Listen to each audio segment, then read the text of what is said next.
Ladies and gentlemen, we're about to begin the funeral service. We ask for those that have a cell phone or pager if you could turn it to the silent mode. Officiating is Rabbi Nancy Landsman.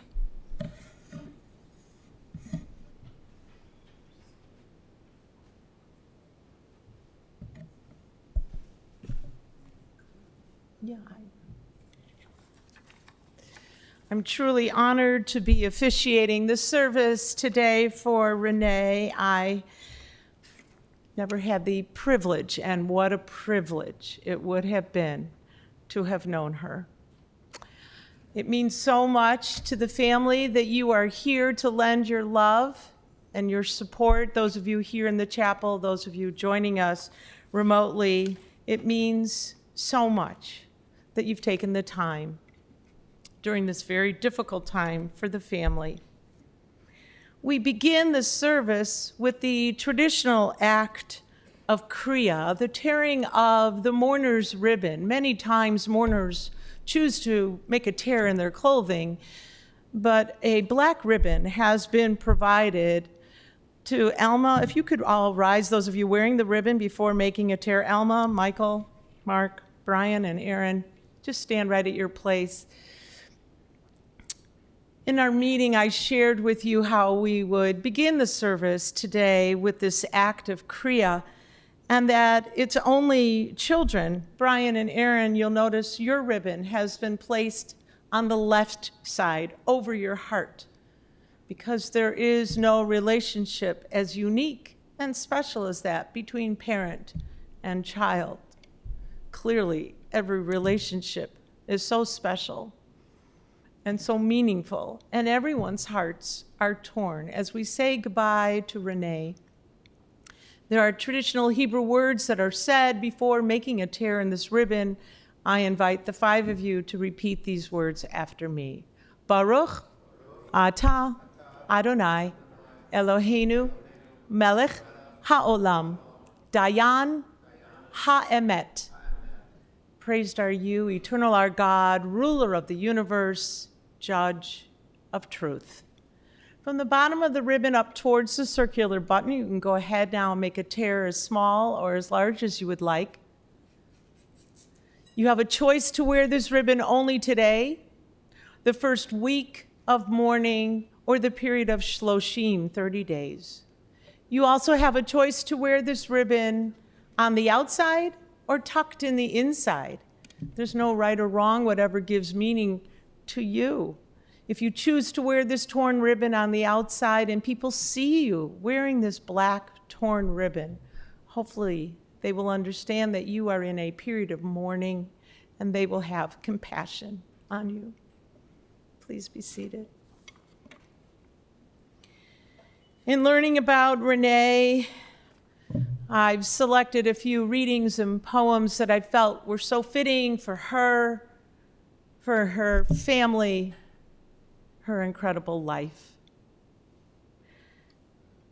The author of the following is unknown. This poem is entitled, A Life Well Lived. A life well lived is a precious gift of hope and strength and grace from someone who has made our world a brighter, better place. It's filled with moments sweet and sad, with smiles and sometimes tears, with friendships formed and good times shared, and laughter through the years. A life well lived is a legacy of joy and pride and pleasure, a living, lasting memory our grateful hearts will treasure. Ralph Waldo Emerson wrote, "What is success? To laugh often and much, to win the respect of intelligent people and the affection of children, to earn the appreciation of honest critics and endure the betrayal of false friends, to appreciate beauty, to find the best in others, to leave the world a bit better, whether by a loved child, a garden patch, or a redeemed social condition. To know even one life has breathed easier because you have lived. This is to have succeeded. I think we can all agree that Renee succeeded big time. She touched the lives of so many people, not just her students, but her friends, her family, anyone she met. And that's what makes today so difficult. We wanted more time. We find often turning to the book of Psalms lends us some comfort. Psalm 121.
I will lift up mine eyes unto the mountains.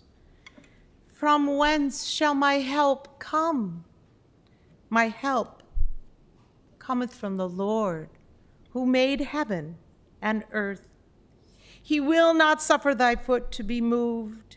He that keepeth thee will not slumber. Behold, he that keepeth Israel doth neither slumber nor sleep. The Lord is thy keeper.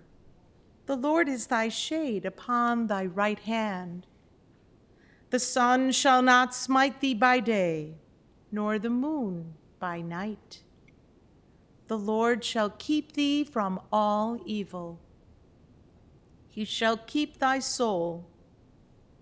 The Lord shall guard thy going out and thy coming in, from this time forth and forever. In your service folders, you find the 23rd Psalm, a psalm that I think speaks to all of us. I'd like to invite all of you here, as well as those of you joining us remotely, if you know the words to the 23rd Psalm, let us join together. The Lord is my shepherd. I shall not want. He maketh me to lie down in green pastures. He leadeth me beside the still waters. He restoreth my soul. He leadeth me in the paths of righteousness for his name's sake. Yea, though I walk through the valley of the shadow of death, I will fear no evil, for thou art with me. Thy rod and thy staff, they comfort me. Thou preparest a table before me in the presence of mine enemies. Thou anointest my head with oil. My cup runneth over. Surely goodness and mercy shall follow me all the days of my life, and I will dwell in the house of the Lord forever. The author of the following is unknown. Our mother kept a garden of the heart. She planted all the good things that gave our lives their start. She turned us to the sunshine and encouraged us to dream, fostering and nurturing the seeds of self-esteem. And when the winds and rain came, she protected us enough, but not too much, because she knew we would stand up strong and tough. Her constant good example always taught us right from wrong, markers for our pathway that will last a lifetime long. We are our mother's garden. We are her legacy. Thank you, Mom. We love you.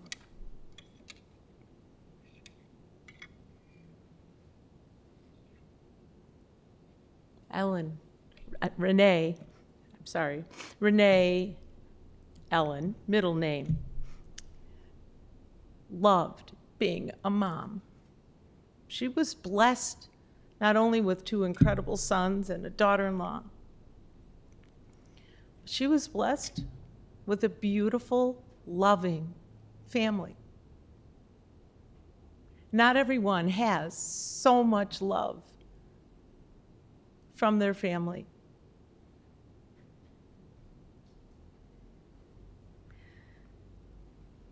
The author of this poem, entitled "The Greatest Gift," is unknown. One of the greatest gifts that life can give to anyone is the very special love that families share. As years go by, it's good to know that there will always be certain people in our lives who care. For there are countless things that only families have in common, and memories that no one else can make. And these precious ties that bind a family together are bonds that time and distance cannot break. How fortunate we are when we have relatives to love us. It makes the world a happy place to be. Few gifts in life will last as long or touch the heart as deeply as the very special gift of family. It is my honor to call upon our first speaker, loving brother, Mark, to offer a few words.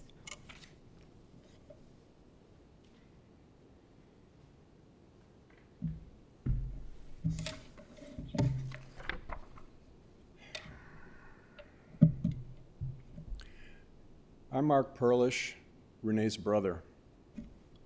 I want to thank everyone here for coming to share this memorial service for Renee. I'll be sharing a few of my own memories and some of my mother's. My earliest memory of Renee is being at my grandparents' house in Philadelphia. We were watching the Harlem Globetrotters playing basketball on TV, and I was holding baby Renee on a big, fluffy white pillow on my lap. I was elated with my new baby sister. We were 4 years apart, so I could help my mother in little ways during Renee's early years. And I think she might attest to that if you asked her. Fast forward to when she was around 6. Renee wanted to ride her bicycle without her training wheels. My mother removed them and took her out for a test run. She was doing okay. Renee asked Mom if she could go out by herself, and Mom said, sure. She was gone for about an hour, and she came back all scraped up and cut. My mother said, "What happened?" And Renee replied, "I learned how to ride my bike." Early on, we felt Renee's determination and strong spirit, especially when it came to a challenge.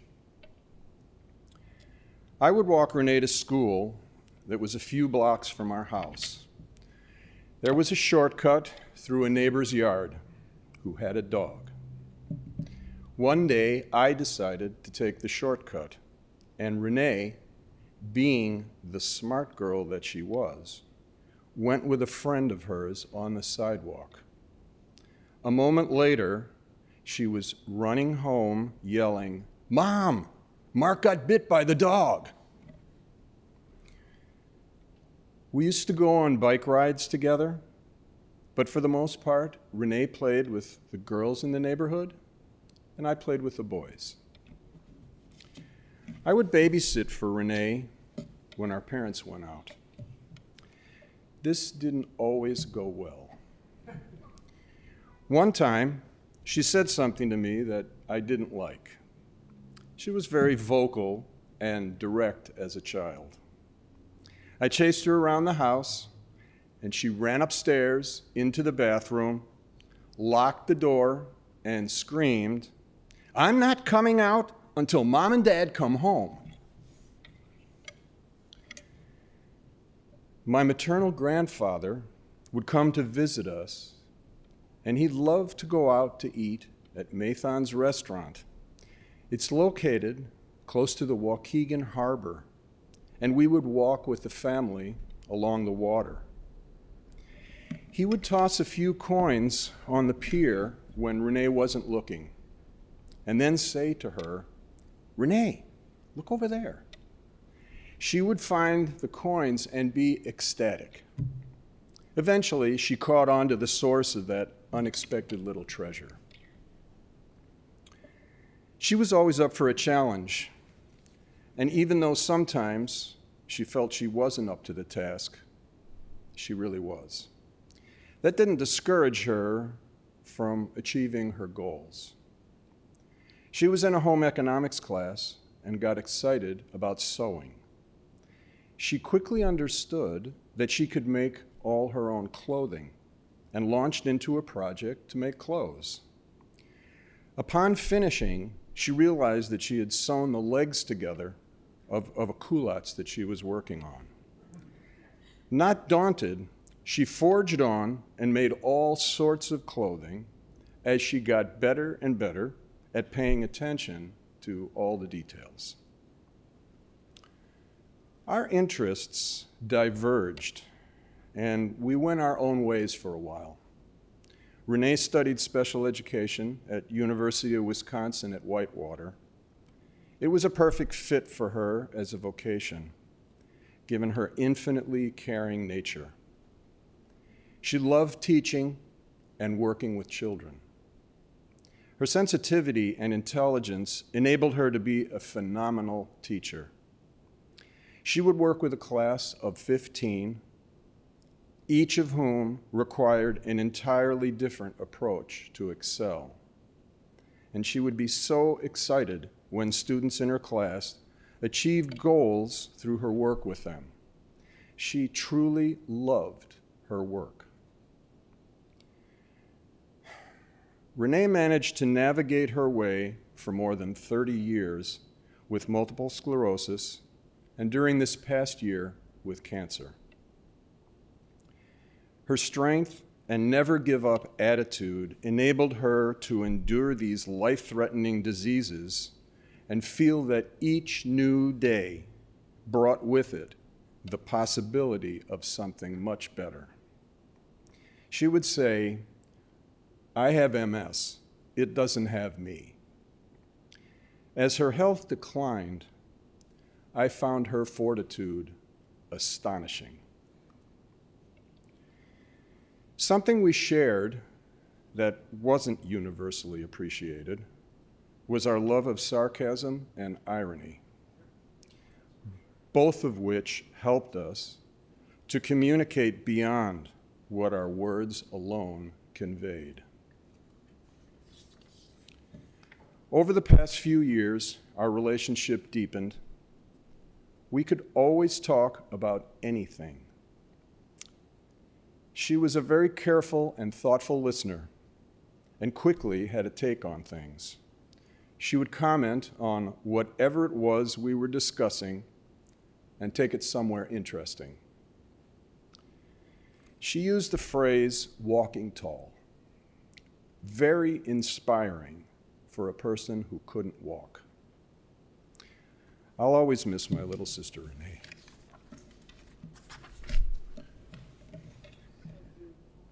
Thanks.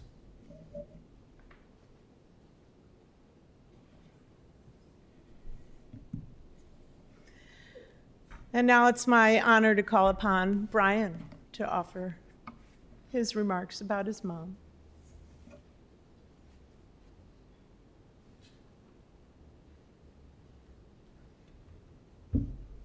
Oh, God.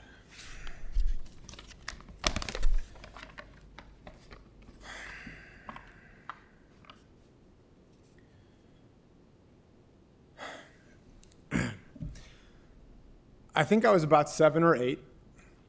I was grocery shopping with my mom at Jewel. Most kids hate to run errands, but my mom made them fun. After making a dinner menu for the entire week, we would sit together and craft a shopping list with all of the ingredients that we needed to make all the meals for the entire week. We would enter the store with a plan of attack. We were intentional. Get what was on the list and get out of the store. On this particular trip, we walked down the dessert section of the frozen foods aisle, and there it was, Eli's cheesecake. Original, chocolate chip, strawberry, yum. I opened the case, and I grabbed one, and I put it in our cart. But there was a problem. It wasn't on the list. Sure, my mother would buy sweets all the time, but this week she was planning on baking a homemade dessert. Maybe mandel bread, perhaps brownies or lemon bars. So she took the cheesecake out of the cart, she handed it back to me, and she told me to put it back. And when I was done, I was supposed to meet her in the dairy section.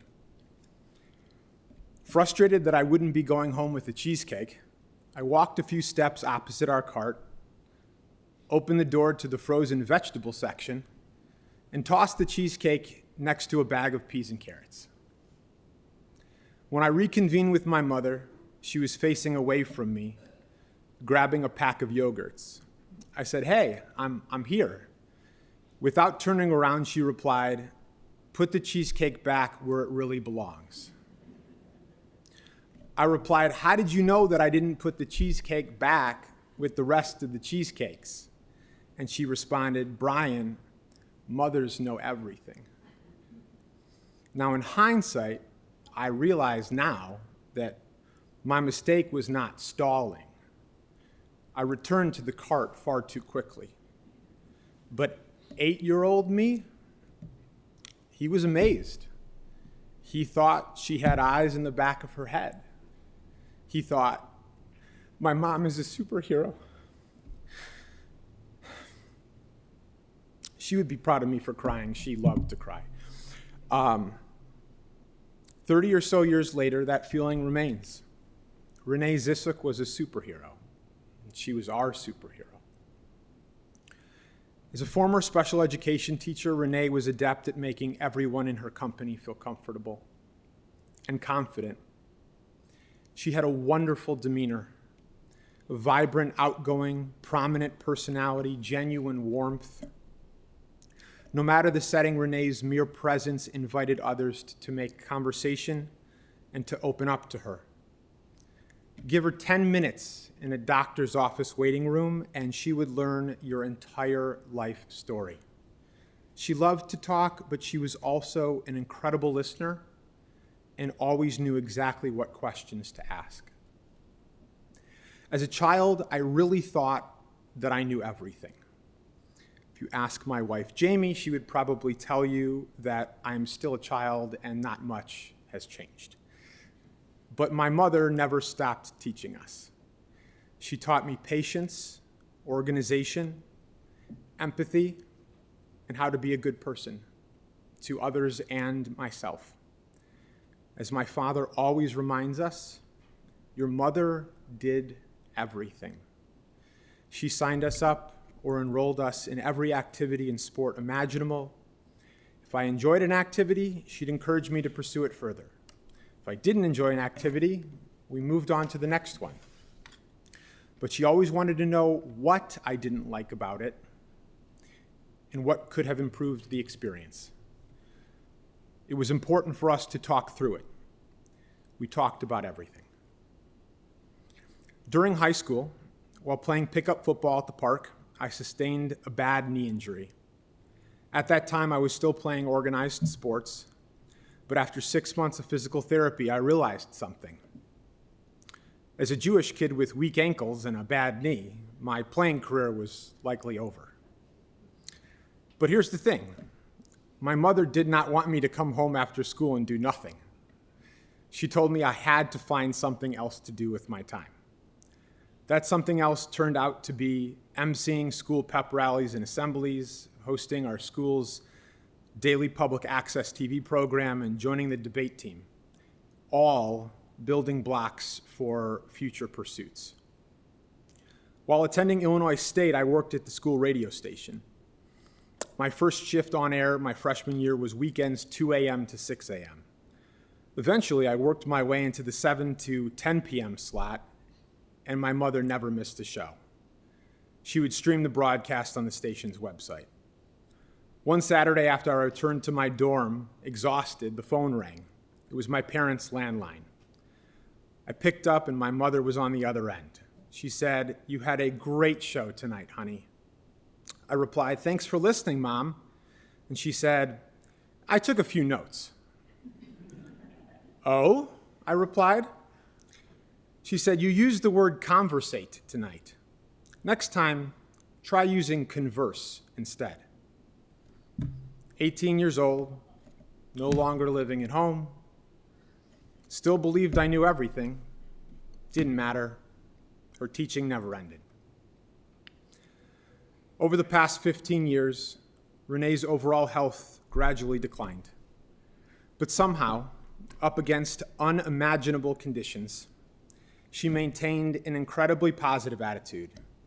I mean, sure, she complained about others, but never, ever about how she felt physically. She always liked to say, as Mark said in his speech, "I have MS, but MS doesn't have me." And it wasn't just lip service. She genuinely believed this. She always thought that better days were ahead. It was how Renee coped with losing her independence and agency. That display of strength, of mental fortitude, was awe-inspiring. It was perhaps her finest superhero mastery. Mom, I thank you for your time, energy, passion, and unconditional love. I thank you for teaching me how to dress and urging me never to wear orange and green together. I thank you for leaving little notes in my lunchbox and telling me that you love me and wishing me a great day. I thank you for signing me up for typing class in middle school. I thank you for putting up with my crazed behavior when the Bears would lose on Sundays, many, many Sundays. I thank you for helping me understand that friendship is about quality and not quantity. I thank you for calling or emailing me every day while I was away at college. I thank you for supporting me when I told you that I wouldn't be pursuing another job in radio because I had found a way to make money writing about music on the internet. I thank you for being an incredible grandmother to Zoe. She will always cherish her Safta. And I thank you for giving life to Aaron and me, for raising us right, and for shaping us into the men that we are today. Before I conclude, I want to take a moment to recognize my incredible family, whose commitment and devotion to my mother is unparalleled. Renee loved being a mother of 2 boys, but she always wanted a daughter. When I married my wife, my mom thanked me for helping her dreams come true. Finally, she had the daughter she always wanted.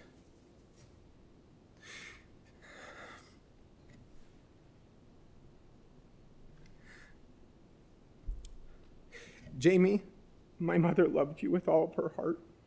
She cherished the one-on-one conversations that you shared. You also made her dream of becoming a grandmother come true, a feat for which I would like to take half the credit. I know how hard it was for you to be alone when I would be at my parents' house helping to take care of my mom. I thank you for your understanding and your grace. Aaron, man, did Mom love you. She deeply appreciated your help taking care of her all of these years. Your work at BJE allows her legacy and education to live on forever. You are an incredible uncle, a fantastic brother, and an amazing son. Alma, or as I affectionately call her, Mom, and Dad, your dedication to Renee in the face of extreme adversity is the most magnificent display of unconditional love I have seen in my 38 years on earth. You both risked your health and physical well-being every day, 7 days a week, caring for Renee. You sacrificed endlessly. Your unfaltering loyalty is a testament to your love for Renee and your commitment to our family.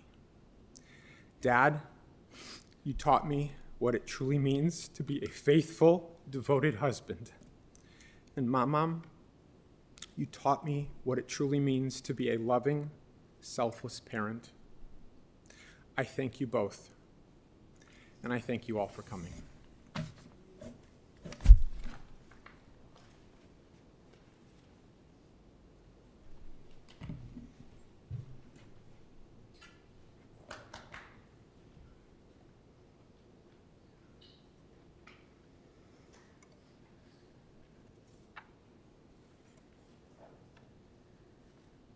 I think we can all feel this tremendous amount of love that everyone had for Renee.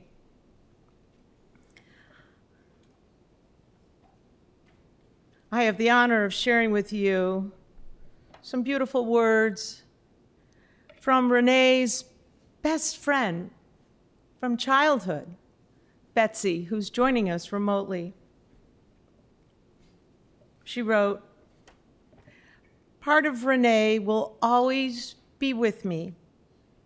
One of the songs from the musical Wicked has a line that goes something like this: I know I am who I am today because I knew you." And that's how I feel about Renee. She influenced the very core of who I am, and for the better.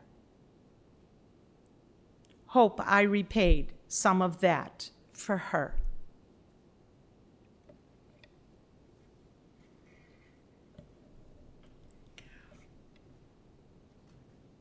Renee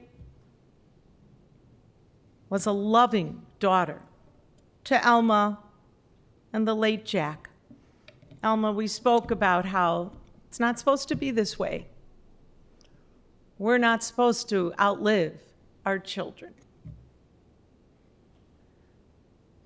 The words have already been expressed, but worth repeating. the kind of mother that you have been to Renee and to Mark and mother-in-law, to Zahava. What an incredible role model. And thankful that you have all this love and support to help you during this very difficult time.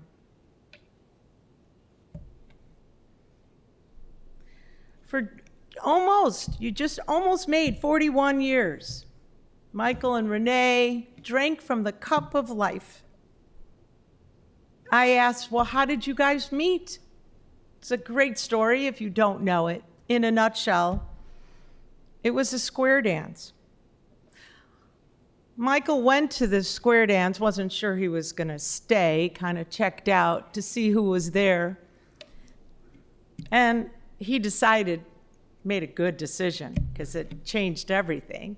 He stayed and he met Renee. And sometimes this happens, not just in the movies.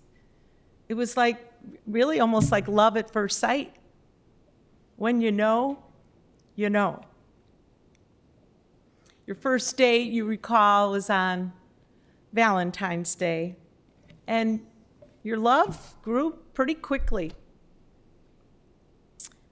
And at some point, not that far after dating, as love was progressing pretty rapidly, Renee said, I don't want to be introduced as your girlfriend.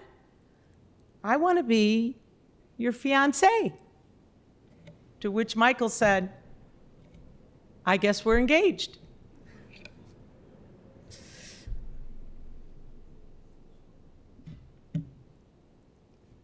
Being a special ed teacher is not something everyone can do. It truly takes an extraordinary person. And as you all know, Renee was an extraordinary person, perfect for that job. But she decided, once Brian was born, to be a homemaker. And she loved that role. Being a wonderful wife and mother to Brian and then Aaron, it brought her so much joy. She was so proud of her sons.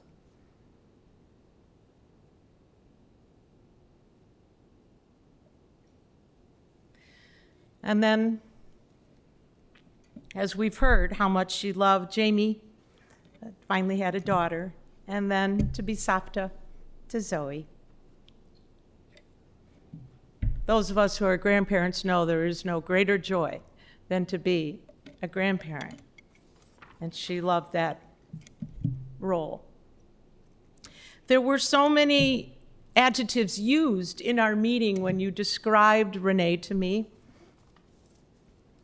And in no particular order, and some we've heard, and I think worth repeating so we remember how caring, determined, outgoing, endearing, independent, inquisitive, thoughtful, supportive, friendly, fashion conscious, warm, and loving Renee was. She was that cool person that could talk about any subject. And with Betsy, she'd talk on the phone for hours.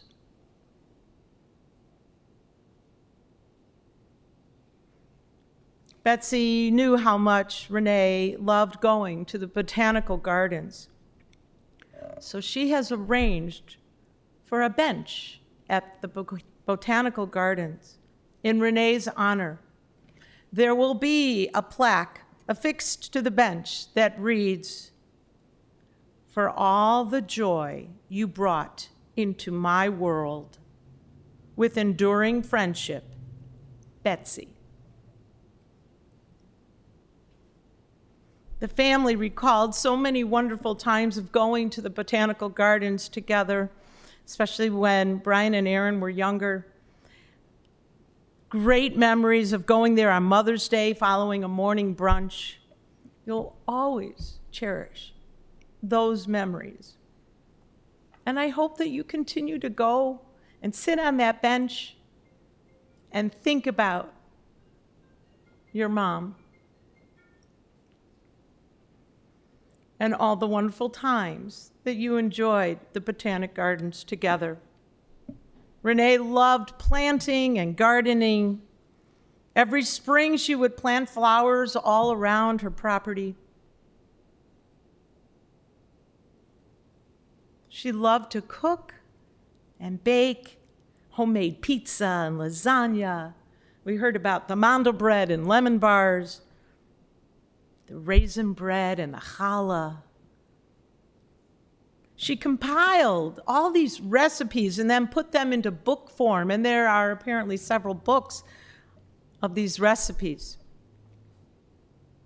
She loved music, especially folk music, Simon and Garfunkel. She played the guitar, she sang. She was an avid reader. She especially enjoyed mysteries. She loved Stephen King. She loved to watch Alfred Hitchcock movies. I understand she was an amateur photographer when she was younger. And she, with Michael, would take scenic photos of nature and then develop these photos. She loved to shop online. She loved clothes. She got her hair done every week, and she would not leave the house without her makeup on, which she would do herself. As challenging as it might have become to do, she did. And her hair done, she always looked so beautiful. We saw so many beautiful photos scrolling before the service began. She was not only a beautiful woman on the outside, but more importantly, on the inside. She will always be remembered for her kind heart, her determination, and her strength. Her love for her family and friends never wavered. She was truly a loving wife, daughter, mother, mother-in-law, grandma, relative, and friend. Some would say she sometimes had a strong personality, yelling out orders from her wheelchair, but underneath it all, you knew how endearing she was, so present, a true rock star. She was your hero. As we celebrated Thanksgiving last evening, and this season of thanks continues, this was her favorite holiday. I would imagine how grateful you all are for having had Renee in your life. Cherish the memories you have of her. Record and document the stories, the memories, so that her memory will continue to live on le dor va dor, from generation to generation. That's how many of us believe that our soul, our spirit, can live on. We need to keep talking about her. So that one day, when Zoe maybe grows up and gets married and has children of her own, a long time from now, Zoe,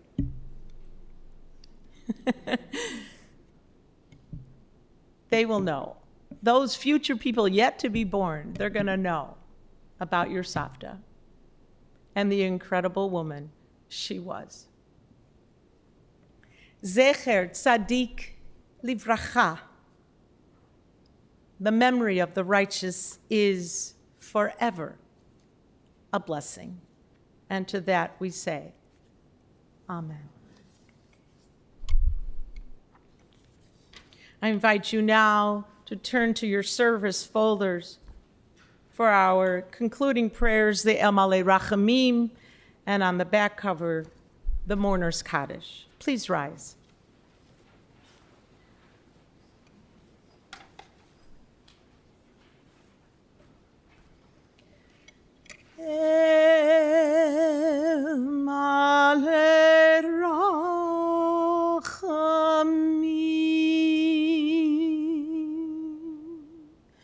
Shochein b'amromi.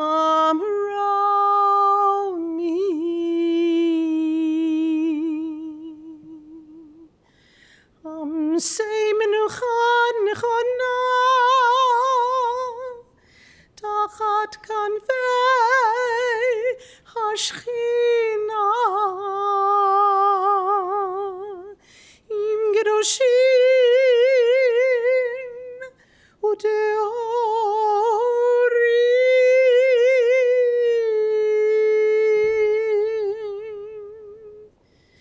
kizor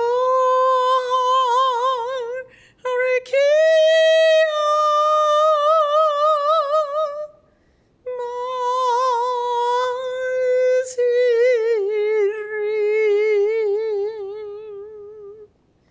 et nishmat Rissa Zelda bat Yaakov Moshe Vidal Shalecha leolama Baal harachamim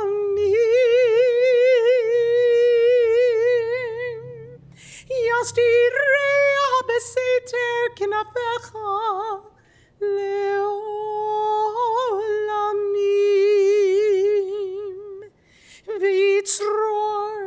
Bitzror hachayim et nishmata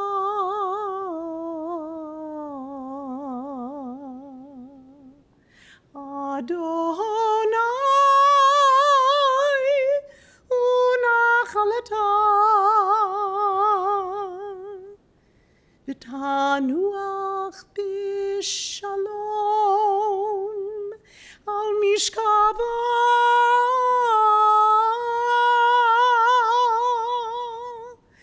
v'nomar Amen.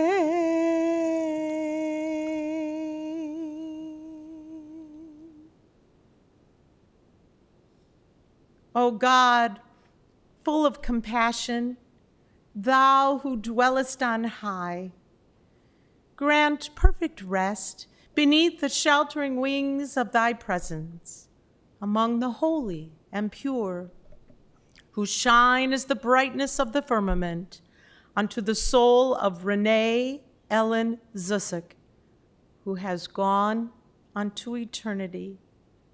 Lord of mercy, bring her under the cover of thy wings, and let her soul be bound up in the bond of eternal life. Be God's possession, and may her repose be peace. Amen. We remain standing for the mourner's Kaddish on the back cover of your service folders. It is said that the angels brought this prayer down from heaven. It possesses wonderful power. Truly, if there is any bond strong enough to link heaven to earth, it is this prayer. We join together in exalting God's name with these traditional words of Kaddish Yatom, the mourner's Kaddish. Yitkadal v'yitkadash shemei Rabbah, b'yalma divra chirute v'yamlich malchute, b'chayechon uv'yomechon, uv'chaye dechol beit Yisrael, ba'agala uv'izman kariv v'imeru. Amen. Yehei shemei Rabbah, mevarach le'olam ulomei amaya, yitbarach v'yishtabach, v'yitpa'ar v'yitromam v'yitnaseh, v'yitadar v'yitaleh v'yitalal, shemei dekudesha berichu, le'ela min kol birchata v'shirata, tushbechata v'nechamata, da'amiran ba'alma v'imeru. Amen. Yehei shalama rabbah min shamaya v'chayim aleinu ve'al kol Yisrael v'imeru. Amen. Oseh shalom b'mromav hu ya'aseh shalom aleinu ve'al kol Yisrael v'imeru. Amen. May the author of peace send peace to all who mourn and comfort all the bereaved among us. And to that we say, Amen. Please be seated.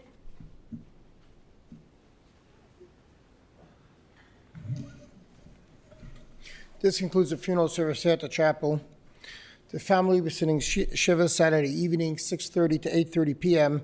at the Zisook residence, 301 Burr Oak Avenue in Deerfield. The interment will be private. The family only will be going to the cemetery. There will be no procession. The family requests, as we leave the chapel, to please not interfere them, so they could please leave the chapel uninterrupted and go to their vehicles and get to the cemetery in a timely manner. Please rise as we escort the casket, the family, and the clergy from the chapel.